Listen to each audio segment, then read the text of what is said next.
Exilados da Capela, capítulo 10, Tradições Espirituais da Descida. Nós, ao longo dessa nossa trajetória, nesse estudo de Exilados da Capela, a gente vem estudando e fazendo correlações desde o início da vida humana na Terra, né?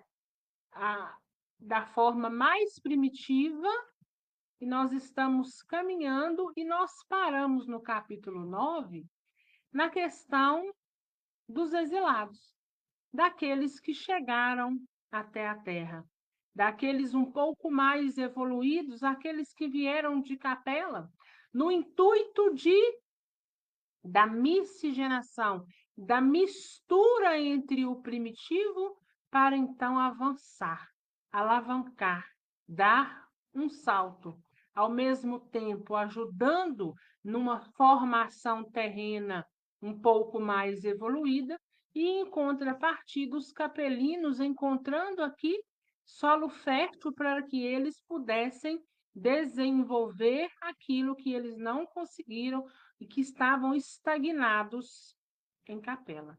Então, o ambiente ele era propício para aqueles que aqui estavam e para aqueles que estavam chegando, iriam encontrar as escassezes, as dificuldades, mas diante dessas dificuldades, eles também almejariam aí a sua volta, né? Quem sabe um dia o seu retorno à capela. Encontraram aqui meios de sair dessa posição de inércia, né? Então, o capítulo 10, quando ele fala de tradições espirituais da descida, o primeiro capítulo, ele fala o seguinte, olha, em todos os arquivos humanos, em todos os arquivos materiais, não existem nenhuma prova dessa miscigenação de seres de outros orbes, de seres de outras espécies, a não ser através da doutrina espírita que bate nessa tecla e vem nos ensinar, né? Não existe estudos, não existe comprovação, mas a gente sabe que existe. Da mesma forma que uma pessoa muda de cidade, de bairro e de país, né? Existe aí essa transição, essas idas e vindas, essas misturas, essas miscigenações também acontecem entre os orbes, um levando para o outro, troca de experiências e, consequentemente, de aprendizado. Já no segundo parágrafo, ele vem nos dizendo o seguinte, que olhando, né, ele fala perlustrando, vasculhando os anais da história, né, o mais profundo da história da ciência, das religiões, da filosofia, vemos ensados de relatos, enunciados e afirmativas emitidos por indivíduos inspirados que impulsionaram, impeliram o pensamento humano desde os albores do tempo e em todas as partes do mundo. Conceitos, concepções representam um colossal acervo de conhecimento.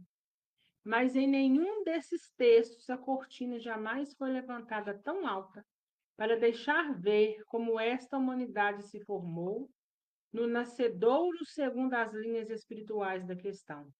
O espírito humano, por isso mesmo e por força dessa ignorância primária, foi se deixando desviar por alegorias, absorver e fascinar por dogmas inaceitáveis, teorias e idealizações de toda sorte, muitas realmente não passando de fantasias extravagantes ou elucubrações cerebrais alucinadas.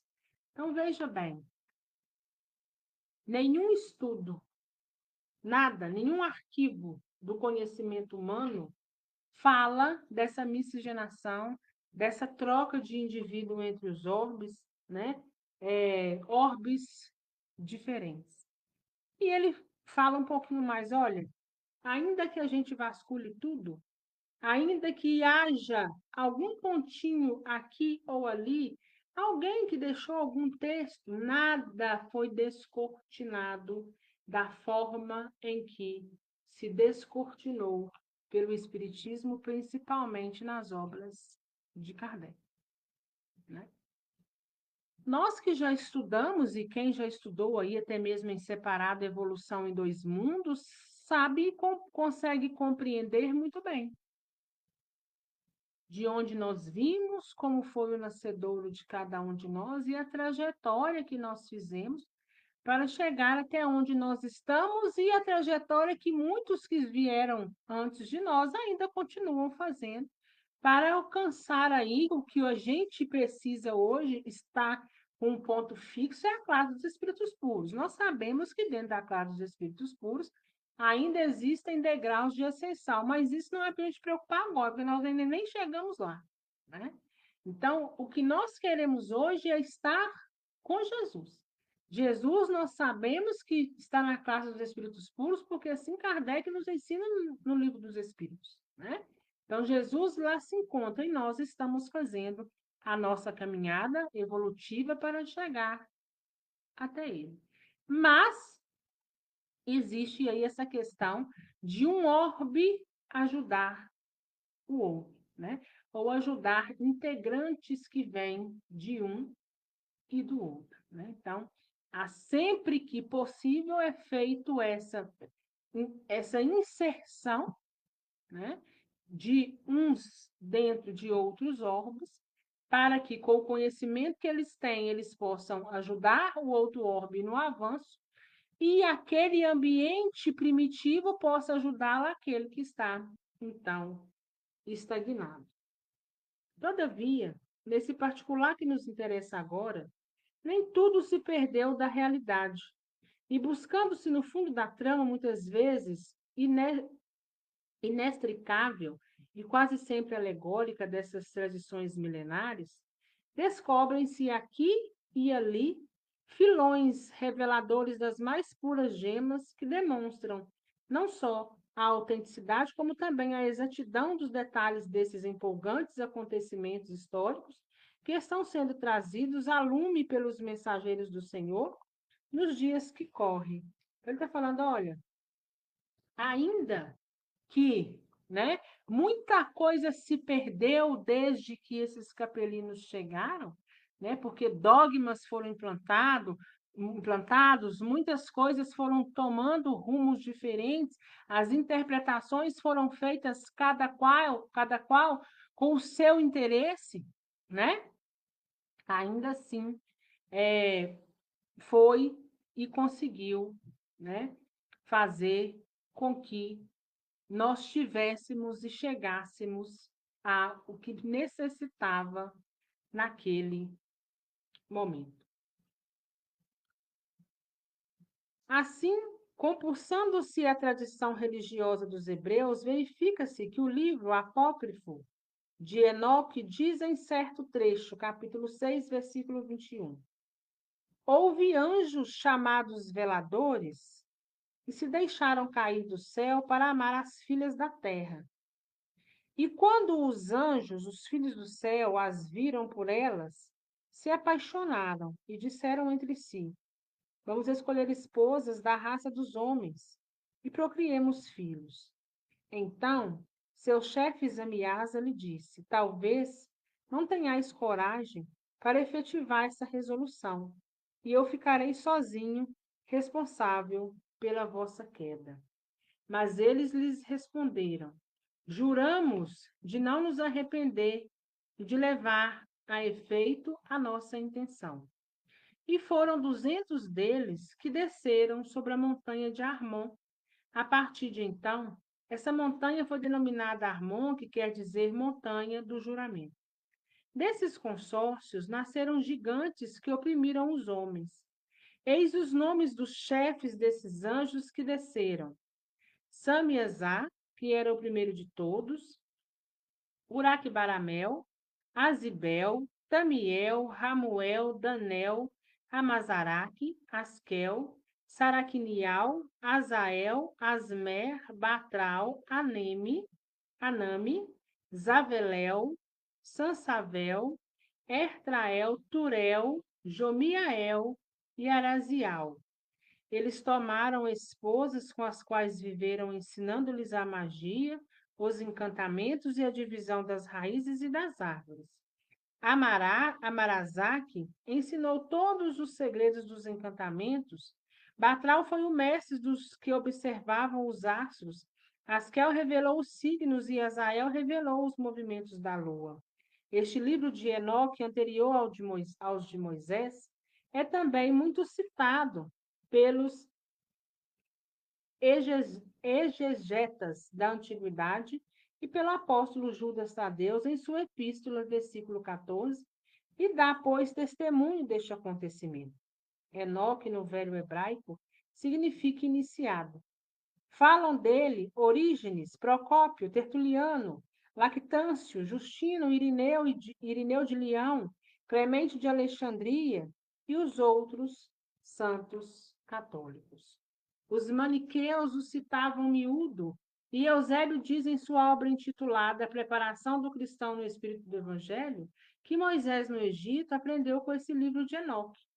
No século XVIII, o explorador escocês Jaime Bruce descobriu um exemplar dele na Abissínia, mais tarde traduzido para o inglês pelo arcebispo Laurence.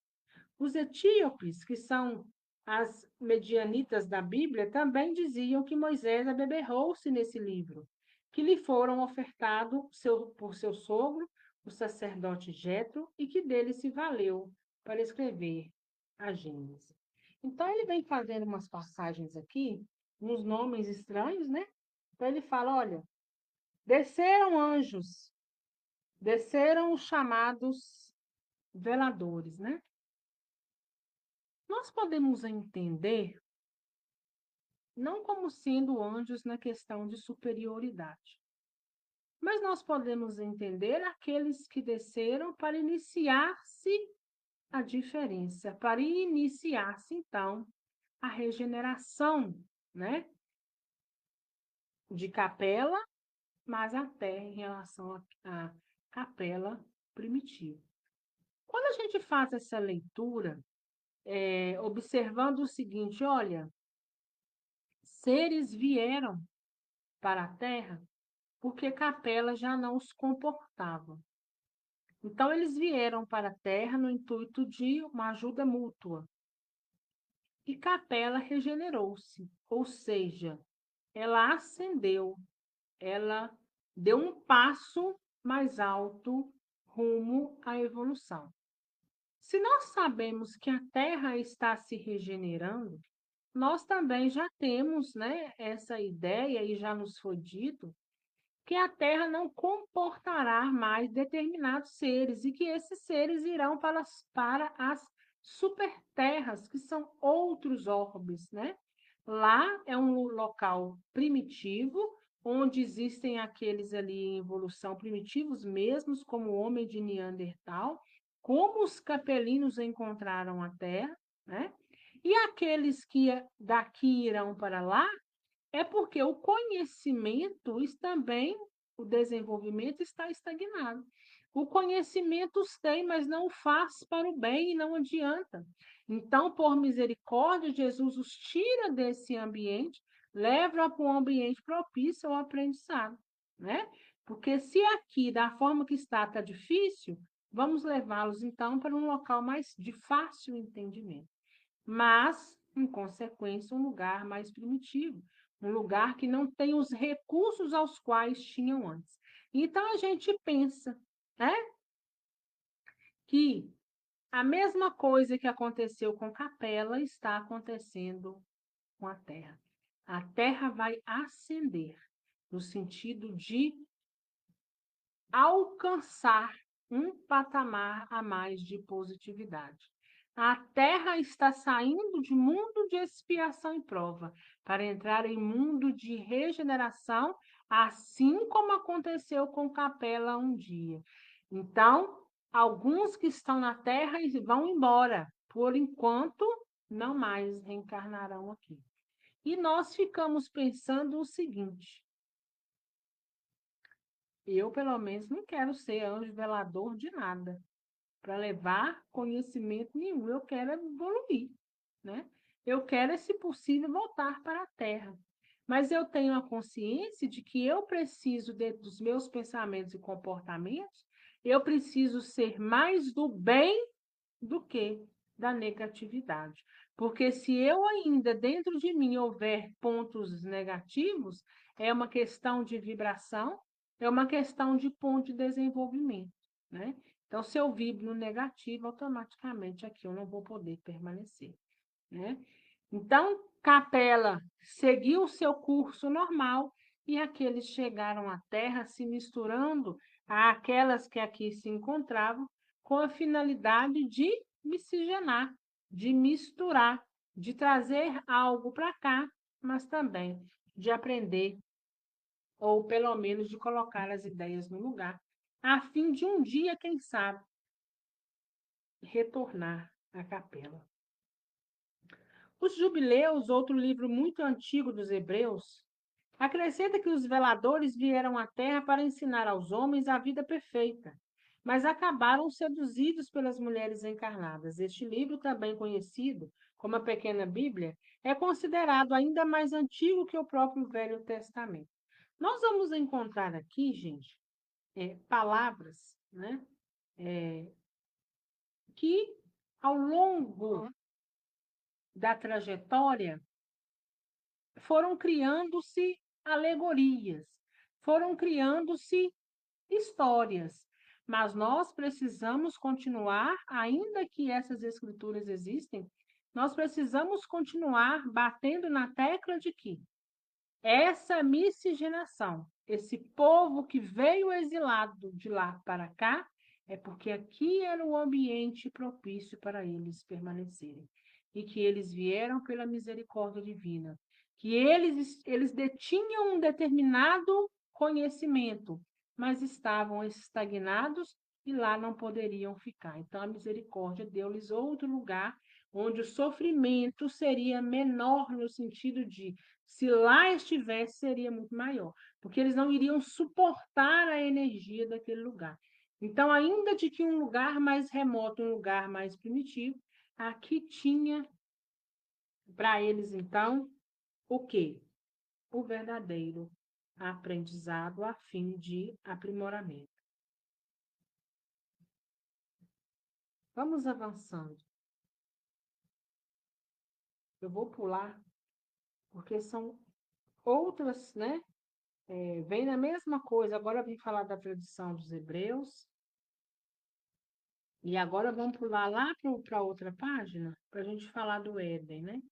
Quando lá na frente ele fala assim: embora pela cortina da alegoria, lá está o acontecimento descrito na primeira parte da narrativa, quando o profeta conta a criação do primeiro homem, sua queda e ulterior expulsão do paraíso do Éden, esse mesmo empolgante sucesso histórico, Emmanuel agora nos relata 4 milênios após, de forma objetiva e quase minudente, conquanto cingindo-se unicamente ao aspecto espiritual do problema.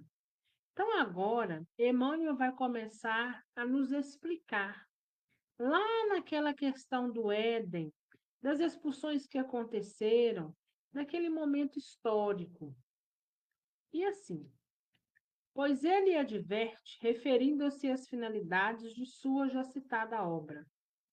Não deverá ser este um trabalho histórico, a história do mundo está compilada e feita. Nossa contribuição será a tese religiosa, elucidando a influência sagrada da fé e o ascendente espiritual no curso de todas as civilizações terrestres. No capítulo em que descreve os antepassados do homem, e pondo em evidência a significância simplesmente simbólica, mas autêntica, dos textos bíblicos, ele pergunta: onde está Adão com sua queda do paraíso? Debalde, nossos olhos procuram aflitos essas figuras legendárias com o propósito de localizá-los no espaço e no tempo. Compreendemos, afinal, que Adão e Eva constituem uma lembrança dos espíritos degradados na paisagem obscura da Terra, como Caim e Abel, são dois símbolos para a personalidade das criaturas, né? Então, vejam bem, olha o que Emmanuel está nos dizendo. Olha, Adão e Eva são espíritos degradados, espíritos que vieram de outro homem, assim como Caim e Abel, que chegaram aqui, encontraram essa terra primitiva, mas o ambiente apto, o ambiente perfeito para o que cada um, então, necessitava. E ele fala o seguinte: sim, realmente Adão representa a queda dos espíritos capelinos neste mundo, de expiação que é a terra, onde o esforço verte lágrimas e sangue, como também no sagrado texto está predito: maldita é a terra por causa de ti, disse o Senhor, com dor comerás dela todos os dias de tua vida. Com o suor do teu rosto comerás o pão até que te tornes a terra. Refere-se o texto aos capelinos, às sucessivas reencarnações que sofriam para resgate de suas culpas. Se é verdade que os filhos da terra, no esforço de sua própria evolução, teriam de passar dificuldades e padecimentos próprios dos passados iniciais do aprendizado moral, dúvidas também não restam de que a terra, de alguma forma, foi maleficiada com a descida dos degredados que para aqui trouxeram novos e mais pesados compromissos a resgatar e nos quais seriam envolvidos também os habitantes primitivos. Então, vejam, quando vieram esses capelinos, e Adão e Eva, Caim e Abel, dentre tantos outros estão aí nesse meio, a terra que era primitiva, mas era sossegada, de um certo modo, ela é sacudida. Porque a paz e a inércia que aqueles primitivos aqui se encontravam, que aqui eles tinham, né? Já com a chegada dos capelinos, já não era assim mais. Tudo foi sendo o quê? Sacudido. Tudo estava sendo reposicionado. E por isso eles falam, né? Por isso que tem aqui, maldita é a terra por causa de ti. Porque tudo que estava, de uma certa forma, corriqueiro, chega algo para sacudir. Mas a terra já estava determinada a mundo de expiação e provas, com a chegada dos capelinos. Justamente por essa passagem onde fala que, deixa eu ver aqui, que não é aqui, ó, com o suor do teu rosto comerás o pão até que tornes a terra, né? Então, ou seja, para que aqui nós possamos sobreviver, será necessário o nosso esforço, será necessário o nosso suor. Nada mais seria como antes, mas estaria nos tirando de uma zona de conforto. Estaria tirando os capelinos desse conforto, consequentemente também aqueles que estavam aqui em um nível ainda mais primitivo. Compreendemos, pois, pelos textos citados, que as gerações de Adão formam as chamadas raças adâmicas. O que é raças adâmicas? Vindas de Capela. Designação que o esoterismo dá, segundo seus pontos de vista, aos espíritos que formaram a primeira raça-mãe, na fase em que, não possuindo corpo, forma e vida, não podiam encarnar na crosta planetária, o que é muito diferente. Lembra a primeira raça-mãe? Eles saem de Capela e ficam em um determinado espaço para colocar as ideias no lugar e entender o que viria em seguida, que era então a descida. O esoterismo adota essa suposição para poder explicar a vida da mônada espiritual na sua fase involutiva. Mas, como temos explicado, para nós, essa fase cessa no reino mineral. E, a partir daí, a mônada começa a sua evolução não no astral terreno, mas adstrita ou integrada mais ou menos nos reinos inferiores, mineral, vegetal e animal. Somente após terminar suas experiências neste último reino, que é o animal, penetra a mônada no estágio preparatório do astral terreno, em trânsito para suas primeiras etapas do reino humanal.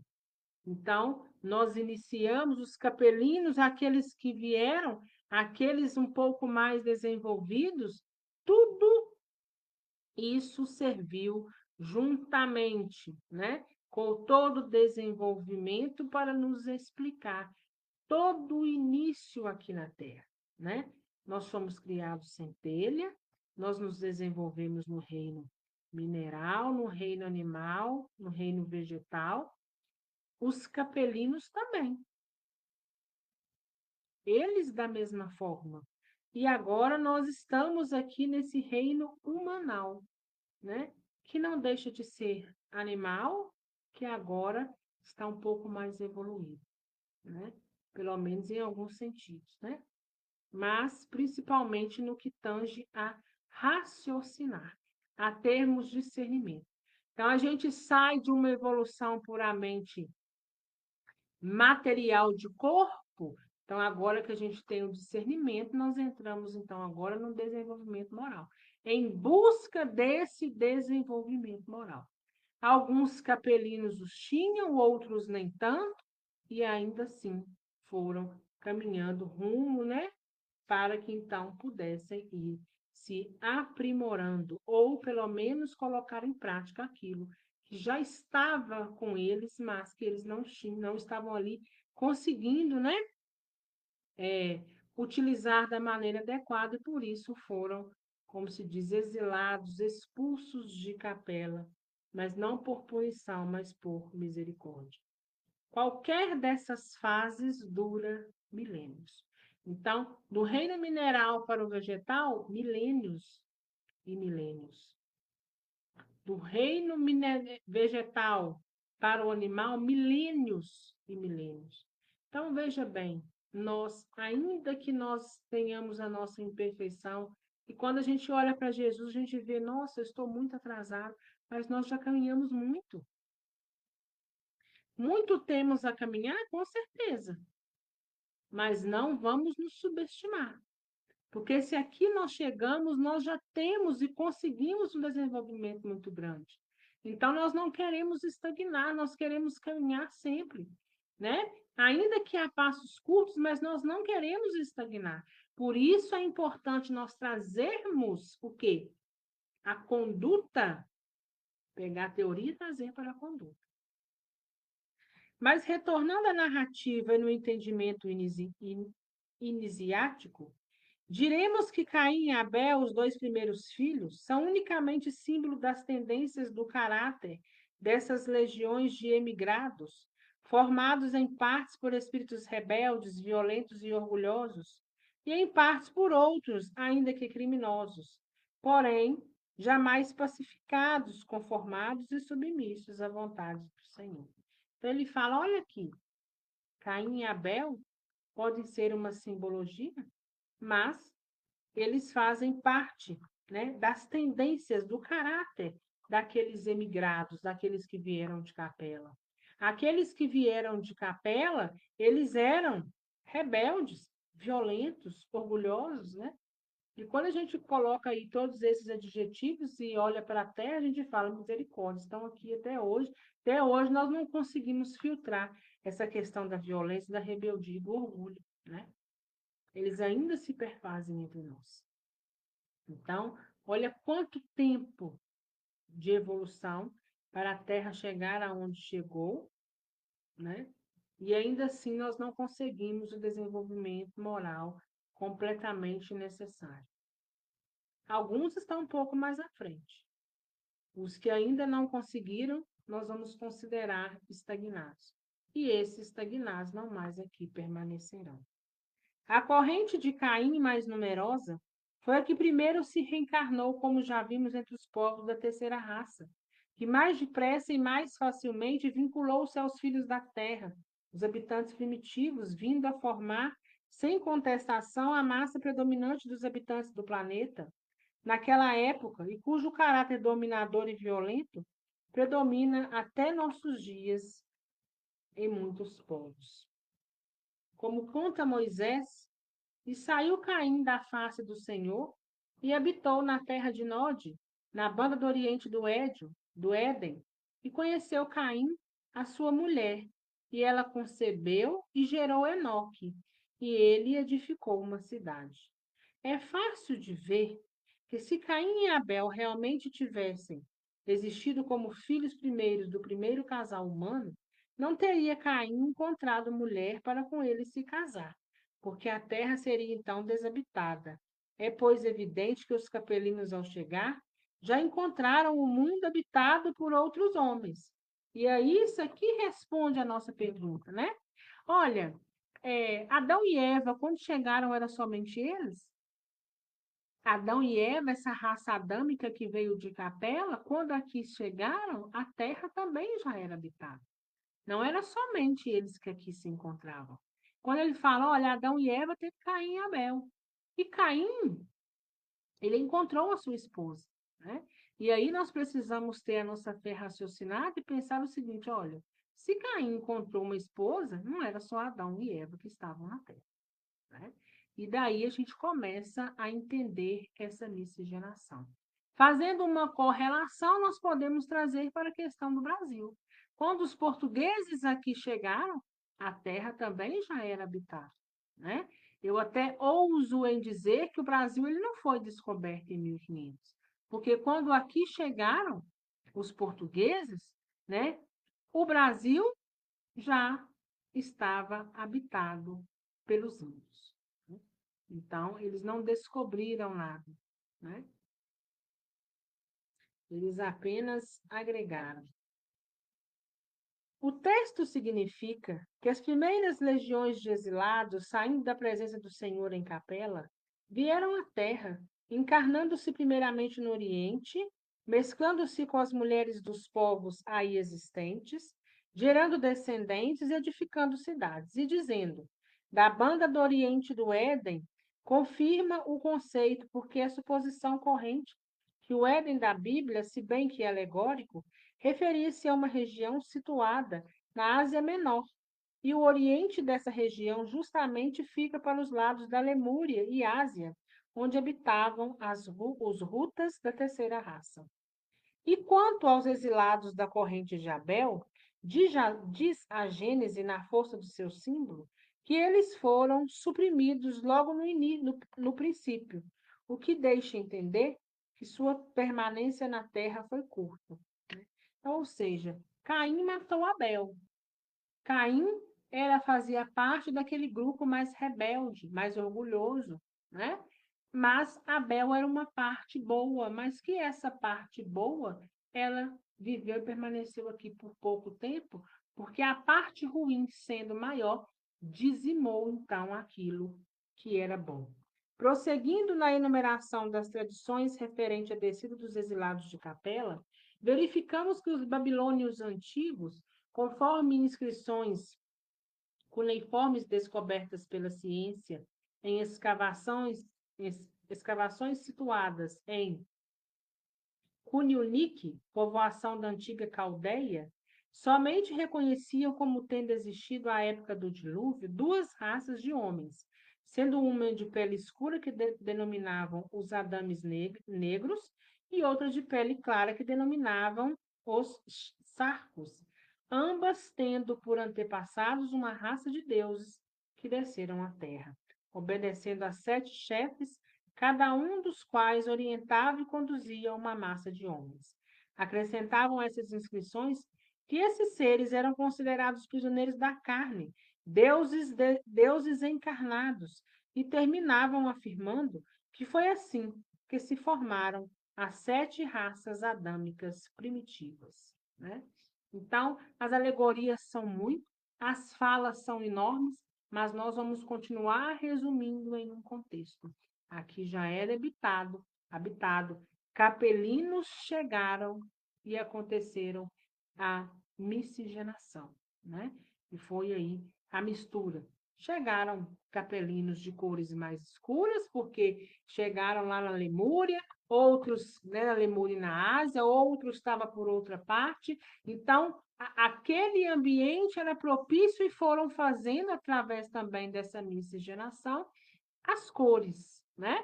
E aí tem, até hoje, né, principalmente aqui no Brasil, se a gente vê essa miscigenação, existem tons de pele de tudo quanto é jeito, desde a mais clara até um tom mais escuro. Na tradição dos hindus, na parte revelada ao Ocidente por H.P. Blavatsky, lê-se que, pelo meio da revolução da terceira raça-mãe, chamada a raça lemuriana, vieram à Terra seres pertencentes a uma outra cadeia planetária, muito mais avançada em sua evolução.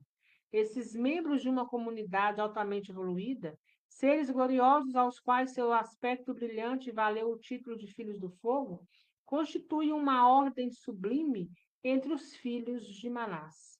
Então, veja bem, olha aqui, né? Ele nos dizendo, olha, era capelinos, eram os primitivos que aqui já se encontravam, que se desenvolveram, mas também tiveram, né, seres que vieram à Terra de outra cadeia planetária, chamados aí filhos do fogo. Eles tomaram sua habitação sobre a Terra como instrutores divinos da jovem humanidade. Então chegaram aqui também aqueles para nos ensinar o caminho. E até hoje ainda existe. E nós sabemos ao longo da história tantos deles que passaram pela Terra. Vocês querem um exemplo? Muitos dos santos que a Igreja Católica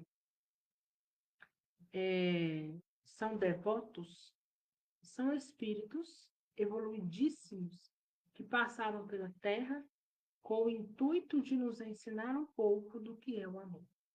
Jesus foi o maior discípulo, né, o maior espírito evoluído que passou pela Terra, para nos ensinar a trilhar o bom caminho. Mas vieram esses discípulos logo após, né, para também nos ensinar um pouco de amor. E ainda assim, até hoje se perfazem aqueles que são divinos, que estão aqui de uma certa forma para nos ajudar, para nos instruírem. E as mitologias? E as lendas da pré-história? Não se referem elas a uma idade de ouro que a humanidade viveu nos seus primeiros tempos, em plena felicidade? E aí, nos primeiros tempos, né? Vamos jogar lá para a alegoria da história. Adão e Eva, antes de comer a maçã, eram tempos de felicidades? Existia por aqui uma felicidade pura, plena e completa? E há deuses, semideuses e heróis dessa época que realizaram grandes feitos e em seguida desapareceram. Ora, como sabemos que a vida dos primeiros homens foi cheia de desconforto, temor e miséria, bem se pode então compreender que essa idade de ouro foi vivida fora da terra, por uma humanidade mais feliz, e não passa de uma reminiscência que os exilados conservaram da vida espiritual superior que viveram no paraíso da capela. Olha, veja bem, essa felicidade plena, onde eles falam, não existia um pecado antes de Adão e Eva comerem a maçã, né? Não é uma coisa assim? E cada um tem uma interpretação mais a fundo. Mas aqui eles estão nos ensinando o seguinte: olha, a Terra nunca foi o local de felicidade. Essa felicidade aos quais muitos dizem foram impressões, principalmente capelinas, que eles vieram trazendo no seu espírito. Porque lá onde eles estavam tinha felicidade. Lá era mundo regenerado. Lá o bem se sobrepunha. Aqui é diferente. Aqui nunca existiu essa felicidade plena. Aqui, desde o início e principalmente lá atrás, foi um local de miséria, um local de temor, um local de dificuldade, né? E a Terra também foi se desenvolvendo, porque os indivíduos aqui inseridos também foram se desenvolvendo. A Terra agora caminha para o mundo regenerado. Mas até que chegue lá, aqui não tem felicidade plena. E a palavra de Jesus, Jesus nos ensina sobre isso quando Jesus fala: olha, a felicidade não é nesse mundo. Aqui é mundo de expiação e prova. Nós teremos lacunas, nós teremos períodos felizes, mas logo em seguida vai passar, vai vir momento de dificuldade que vai passar, vai aliviar um pouco, mas logo em seguida voltarão. E assim nós vamos permanecer até que o mundo saia, o orbe em que nós estamos habitando, saia dessa energia, desse mundo de expiação e prova. Os deuses, semideuses e heróis dessa época que se realizaram grandes feitos e em seguida desapareceram, permanecendo unicamente como uma lenda mitológica, quem são eles, senão os próprios capelinos das primeiras encarnações, que, como já vimos em relação aos homens primitivos, rústicos e animalizados, podiam ser realmente considerados seres sobrenaturais? Então, está dizendo, olha, os deuses, os semideuses e os heróis dessa época da história, né, nada mais são do que os primeiros capelinos, porque aqui tinha um povo muito primitivo, aqueles que foram descendentes dos símios, lembra? Daquele macaco que desceu da árvore, começou a caminhar, ficou de pé, e aí teve toda uma evolução, um caminhar evolutivo para poder chegar mais próximo do homem, e aí vieram os capelinos muito mais desenvolvidos, e que quando eles olharam, disseram, nossa, são deuses, são semideuses. Mas é porque o que a, a sabedoria, o discernimento que aqueles que aqui se encontravam tinham era muito pequeno em relação àqueles que chegavam.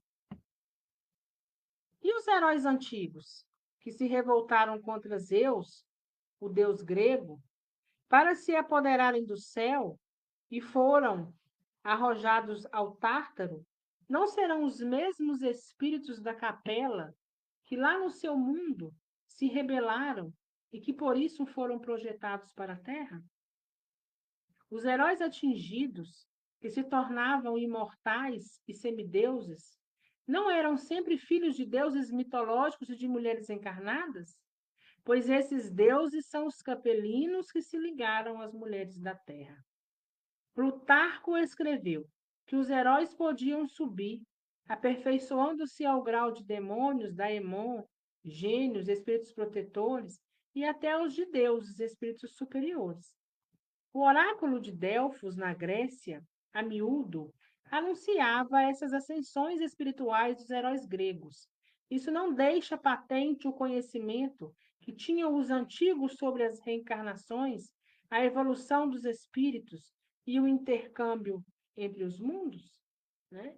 Então, quando ele fala, olha, ele anuncia, né, a ascensão, o desenvolvimento, a subida, né, do conhecimento que tinham os antigos, isso também não é fruto das reencarnações? Quando nós somos colocados, inseridos e retirados várias vezes no ambiente em busca de uma evolução, quando a gente consegue evoluir, a gente não está bem melhor do que antes? A gente, então, não pode ser, né, reconhecido aí como heróis, né? Uma lenda dos índios Pauti, na América do Norte, conta que o deus Imano disputou com outro e foi expulso do céu, tornando-se um gênio do mal. Lendas mexicanas falam de um deus Soota que se rebelou contra o ente supremo e foi arrojado à terra, como também de gênios gigantescos, os quinanos, que tentaram apoderar-se do universo e foram eliminados. Finalmente, uma lenda asteca conta que houve um tempo em que os deuses andavam pela terra, e esta era, nessa época, um magnífico horto, pleno de flores e de frutos. Tudo isso, porventura, não são alusões evidentes e claras a descida dos capelinos e suas encarnações na Terra? Então, veja bem, todas essas alegorias, essas histórias, né, são aí instintos, intuições que os capelinos vêm trazendo. Só que cada um teve um modo diferente de explicar. Cada um teve um modo diferente de acreditar. Como bem se pode então ver, as tradições orientais de outros povos antigos, inclusive os dos hebreus, guardam notícia dos acontecimentos que estamos narrando. E em várias outras fontes do pensamento religioso dos antigos, poderíamos buscar novas confirmações se não devêssemos, como é de nosso intento, nos restringir às de origem espírita, por serem as mais simples e acessíveis à massa comum dos leitores. E também porque este nosso trabalho não deve ser aspecto de obra de erudição, enredando-se em complexidades e mistérios de caráter religioso ou filosófico, mas simplesmente de crença em revelações espirituais, provindo de espíritos autorizados, responsáveis pelo esclarecimento das mentes humanas neste século de libertação espiritual. Então ele fala, olha, nós não vamos ficar presos aqui a essas alegorias, a esses acontecimentos, a essas notícias, a cada um contando de uma forma diferente, sendo que nós sabemos que o ponto é o mesmo, mas nós vamos ficar exclusivamente à questão espiritual. Nós também não vamos ficar entrando em questões filosóficas, mas vamos na questão espiritual, que é a mais simples, a de mais fácil entendimento, né? E que vai nos levar aí uma libertação, um esclarecimento que libertará a nossa mente. Como remate dessas tradições, citamos agora a obra de Hilarion, do Monte Nebo, membro categorizado da Fraternidade Essênia, contemporâneo e amigo de Jesus, investigador da pré-história, que, com revelações conhecidas por Moisés anteriormente, segundo os quais sobreviventes do segundo afundamento da Atlântida, aportaram a costa do Mediterrâneo, a nordeste, nas faldas de uma cordilheira, onde formaram um pequeno aglomerado de colonização, no qual nasceu uma criança que deram o nome de Abel. Aquela região pertencia ao reino de Etéia, futura Fenícia, governada pela Confederação Cóbida, fraternidade de orientação socioespiritualista, que exercia incontestada hegemonia sobre grande parte do mundo, então conhecido, e cuja sede fora transferida de Nengadá, no delta do Nilo, para um ponto entre os rios Eufrates e Tigre, na Mesopotâmia, e cujo nome era La Paz. Transferidos para La Paz, o jovem assimilou os conhecimentos científicos e religiosos da época, destacando-se pelas excepcionais virtudes morais e inteligências que possuía, aos quais lhe permitiam ascender à direção geral dessa fraternidade, prestando relevantes serviços e sacrificando-se, por fim, em benefício da paz dos povos que governava, ameaçada por um pretendente rebelde de nome Caim. Abel, pelas suas virtudes e seu sacrifício, foi considerado um verdadeiro missionário divino, o sexto da série entre Krishna, o quinto, e Moisés, os sétimo antecessores de Buda e de Jesus. Então veja bem, Abel, aquele irmão de Caim, ele veio no intuito de espiritualizar. Ele que tinha uma evolução mais à frente, veio no intuito de já começar a plantar a boa nova na terra, né? Assim como também fez Krishna, Moisés, Buda e como fez também Jesus. Então nós podemos ver que desde o início de tudo, né, o bem está aí lutando para se sobrepor. Mas milênios se passaram e nós estamos aí no intuito de quê? De ascender, pelo menos a Terra, pelo menos a energia da Terra. E tudo aquilo que não a couber será então expurgado, seja como for. Qualquer das tradições aqui citadas indica o encadeamento natural e lógico dos fatos das civilizações sequentes e desfaz o mito de Adão, primeiro homem do qual Deus retirou uma costela para lhe dar uma companheira, quando a própria Bíblia relata que nesse tempo havia outras mulheres no mundo, com uma das quais, aliás, o próprio Caim fugiu para se casar. Moisés, que conhecia a verdade, estabeleceu esse mito devido à ignorância e à imaturidade espiritual do povo que salvara da escravidão no Egito, com o qual deveria formar uma nação monoteísta. São também absurdas e inaceitáveis as referências bíblicas sobre um Moisés sanguinário e contraditório, versão esta que, como se pode facilmente perceber, convinha à dominação religiosa do povo hebreu pelo clero do seu tempo. Essa fraternidade cóbida formou uma civilização avançada do ponto de vista espiritual, mas com a morte de Abel, degenerou-se a instituição dos faraós arquipoderosos do Egito, dominadores e déspotas, que a seu tempo também degeneraram. O mesmo ocorreu com os Flâmines, na Índia, sacerdotes de Krishna. Com a morte deste missionário, continuaram a influir no meio ambiente, mas degenerando no sentido religioso. Concorreram a formar o regime de castas e poderes fracionados que até hoje existem. É regra já afirmada pela experiência que, após a realizar a finalidade espiritual a que se propuseram, as organizações iniciáticas redentoras deveriam encerrar suas atividades, como fizeram os essênios na Palestina após a morte de Jesus.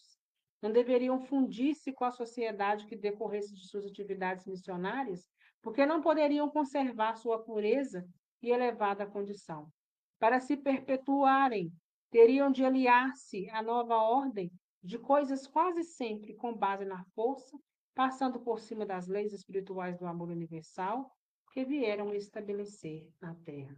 Esse capítulo, ao final dele, ele vem nos ensinando, né? Então, como foi criada a mulher, né? Esse mito que a mulher foi Deus colocou Adão para dormir, de uma costela fez a mulher, né? Isso é falácia, porque nós sabemos que aqui já era habitado. Existiam já outras mulheres aqui, já existiam outras criaturas, e nós sabemos que as criaturas não são criadas dessa forma. Nós somos criados centelhas divinas e que estão em desenvolvimento e sendo criadas o tempo todo. Neste momento nascem centelhas e que vão percorrer um longo caminho, então, evolutivo, e que cada uma vai estar exatamente no solo onde existem os nutrientes para o seu desenvolvimento. Assim como cada um de nós está no local certo para o desenvolvimento de cada um de nós. Onde nós nos encontramos hoje é solo que existem os nutrientes aos quais nós precisamos, ainda que seja dolorido, ainda que seja difícil. Então, vários foram aqueles que passaram pela terra no intuito de espiritualizar, né? Aqueles primeiros, assim como Abel, assim como Krishna e tantos outros aqui, foram sendo degenerados. Mas, por último, veio Jesus. E que até hoje, há 2026 anos, a palavra dele está se perfazendo, está igual água, batendo, batendo, até que essa porta possa se abrir. Então, que nós possamos entender que tudo há um porquê, que nós possamos entender que alegorias foram contadas por conveniência de cada um. Cada um, dentro da sua religião daquela época, foram escrevendo aquilo que lhe era conveniente, colocando alegorias, simulando coisa que não existia, criando dogmas em que não existia e empurrando goela abaixo do povo. Mas aí vem Jesus nos ensinar a ter a nossa fé viva e raciocinada, a pensar e a encontrar pontos de contradição. Assim como esse, que fala: Caim se casou. Caim arrumou uma mulher e se casou. Então não existia apenas Adão e Eva. Não era apenas Adão e Eva, e logo após não era só Caim e Abel. Eles sim chegaram, mas aqui já era habitado. Por hoje nós encerramos os nossos estudos. Espero que, apesar, né, de nomes difíceis, passagens difíceis, nós possamos ter compreendido e pegado a essência, aquilo que de fato nos interessa, aquilo que até hoje Jesus está esperando de cada um de nós, que é o nosso crescimento. Muitos que aqui se encontram, inclusive muitos de nós, fazemos parte e ainda temos em nós um pouco de Caim, que é o orgulho, que é a raiva, que é a teimosia, mas que nós possamos olhar um pouco mais para Abel e que nós possamos olhar para Jesus, que é Ele que está lá na frente, brilhando, nos norteando, dizendo: não estagnem, caminhe sempre, ainda que a passos curtos, não percam a esperança, não percam a fé, porque é possível, e eu estou aguardando vocês. Que todos nós possamos ter o merecimento de reencarnarmos novamente na Terra, que será um mundo onde terá felicidade. Que nós possamos ser merecedores, ainda que na nossa imperfeição. Mas que Jesus tenha misericórdia de todos nós, inclusive daqueles que não forem, que não fizerem jus à terra, que pode ser um de nós também. Que nós possamos encontrar o caminho, mas que nossa evolução possa ser, então, constante. Alguma dúvida, gente?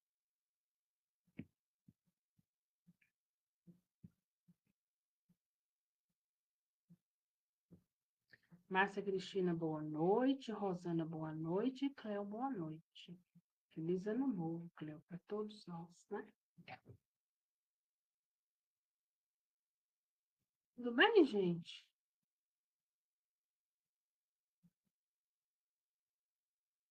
E aí as coisas vão descortinando, né?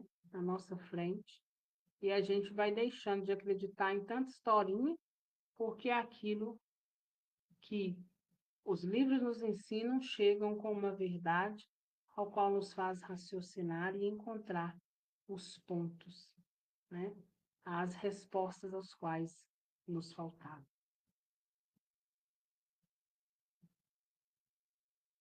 Vamos encerrar, gente? Jesus, obrigado pela noite de hoje. Obrigado por conseguirmos iniciar e encerrar os nossos estudos diante da proteção que se restabeleceu e que se fez necessária, né, para essa noite de hoje. Esteja conosco, Jesus. Esteja com cada um de nós, com cada ente nosso, que todos vocês possam ter a saúde renovada, a esperança também renovada, mas, sobretudo, a fé aumentada, para que nós possamos trilhar o nosso caminho, ainda que às vezes não seja fácil. Mas vamos seguir pensando sempre em Jesus, segurando nas mãos dele e muitas das vezes pedindo: Senhor, me carregue agora. Nós, às vezes, somos como crianças pequenas, que quando a caminhada é muito longa e as pernas cansam, a gente olha para a mãe ou para o pai, não é assim que as crianças fazem? E pedem, estendem os braços pedindo para carregar um pouco, porque a jornada está pesada. E Jesus tem feito isso com cada um de nós. Tenham certeza disso. Fiquem com Deus, que Deus abençoe cada um de vocês. Até amanhã, no Evangelho no Lar, se Deus quiser e Ele quer. Né? Tchau, gente. Fiquem com Deus.